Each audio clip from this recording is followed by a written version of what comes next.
Hi, brothers and sisters. I just wanted to add something I forgot to mention in my last video, a dream and a word that I forgot that I had until I thought about it a little bit more. I saw, like, on top of a university roof the word United written, and then all around it were people showing their school spirit, and that represented the Spirit.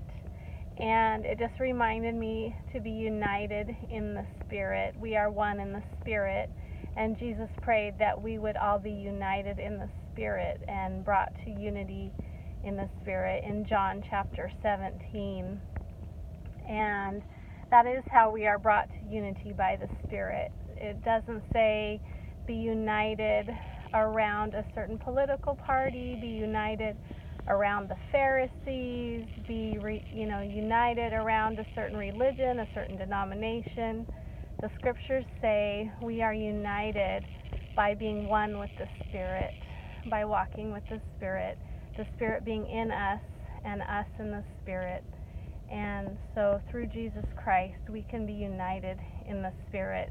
And just as confirmation, I woke up with the number 261 in my mind. And I've learned, as the Spirit has united me with several brothers and sisters on YouTube who are walking in the Spirit and being in tune with the Spirit, that a good thing to do when you wake up with a number like that in your mind is to look it up in the Strongs. And 261 in the Strongs means united. So God bless you, brothers and sisters. I'm so grateful that the Lord is uniting us in the Spirit. God bless your day. Amen.